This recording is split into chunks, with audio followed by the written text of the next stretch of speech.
Assalamualaikum warahmatullahi wabarakatuh. Saya Sri Widyasari, NIM 101200189, kelas HKIG. Saya di sini akan mempresentasikan mata kuliah Kaidah Fikih yang bermateri konsep teoritis, kaidah khusus dalam hukum keluarga Islam tentang perceraian, dan pengaplikasian kaidah-kaidah tersebut untuk memecahkan persoalan hukum perceraian di masyarakat. Perceraian merupakan perbuatan yang halal tetapi sangat dibenci oleh Allah. Pada dasarnya, semua ajaran agama tidak mengizinkan perceraian. Maka dianjurkan bagi umat Islam untuk dapat menjaga keutuhan, keharmonisan dalam rumah tangga, dan dapat menyelesaikan permasalahan-permasalahan yang ada dengan cara yang damai sehingga tidak sampai terjadi suatu perceraian. Pengertian perceraian menurut ulama fikih. Menurut Said Sabih mendefinisikan, talak atau perceraian adalah melepaskan tali perkawinan atau bubarnya hubungan perkawinan dan mengakhiri hubungan suami istri. Abdurrahman Al-Jiziri mendefinisikan, talak adalah menghilangkan ikatan perkawinan atau mengurangi pelepasan ikatannya dengan menggunakan kata-kata tertentu. Sebab-sebab terjadinya perceraian. Ada banyak penyebab yang menjadikan perceraian itu terjadi, yaitu diantaranya nuyus dari pihak istri. Nuyus adalah kedurhakaan yang dilakukan seorang istri terhadap suaminya. Yang kedua, nuyus suami terhadap istri. Tidak hanya dilakukan dari pihak istri, tapi nuyus juga dapat dilakukan dari pihak suami. Syikok, yaitu terjadi karena kedua belah pihak terlibat dalam syikok atau percekcokan. Misalnya, disebabkan karena faktor ekonomi, tempat tinggal, dan lain sehingga keduanya sering bertengkar. Kaidah khusus tentang perceraian beserta artinya.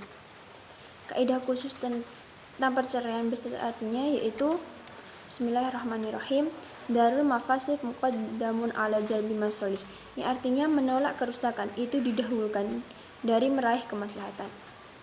Kandungan dari kaidah khusus tersebut adalah kaidah tersebut biasanya digunakan oleh hakim dalam mengajukan pertimbangan hukum. Kaidah tersebut memiliki dua frasa, yaitu menolak kerusakan dan didahulukan dari meraih kemaslahatan. Dalam konteks perceraian, maksud frasa pertama menolak kerusakan yaitu keluarga yang mengalami perselisihan cenderung akan timbul banyak kerusakan dan kemudaratan, baik bagi istri maupun bagi suami, sehingga kerusakan-kerusakan tersebut akan bertambah besar ketika tali pernikahan tetap dilanjutkan. Kaidah kedua yang digunakan hakim adalah sebagai berikut. Mengantisipasi dampak negatif harus diprioritaskan daripada mengejar kemaslahatan yang belum jelas. Apabila saling berlawanan antara mafsadah dengan maslahat, maka yang didahulukan adalah mencegah mafsadah.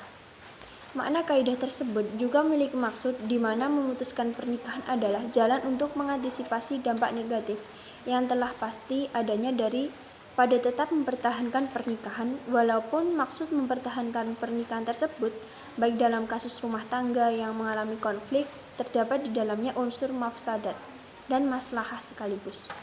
Unsur mafsadat yaitu adanya perceksukan yang memungkinkan keduanya melanggar ketentuan Allah. Unsur maslahatnya adalah mempertahankan pernikahan merupakan suatu yang maslahat, namun demikian perbenturan antara keduanya harus memiliki salah satu berdasarkan kaidah tersebut. Maka langkah yang dipilih adalah mendahulukan mencegah mafsadat dengan tetap memutuskan teliti pernikahan. Kaidah khusus tentang perceraian untuk memecahkan persoalan hukum perceraian di masyarakat, yaitu Bismillahirrahmanirrahim, al-adatul muhkamat. Artinya, adat kebiasaan dapat ditetapkan sebagai hukum. Melihat dari konteks sebuah negara, ada yang tidak setuju dengan adanya fatwa MUI yang mengesahkan talak di luar pengadilan, karena jika masyarakat melakukan talak tanpa diikrarkan di hadapan sidang pengadilan, maka akan banyak mudarat yang ditimbulkan daripada kemaslahatannya. Mungkin cukup sekian yang dapat saya sampaikan. Apabila ada kurang lebihnya saya mohon maaf. Sekian, wassalamualaikum warahmatullahi wabarakatuh.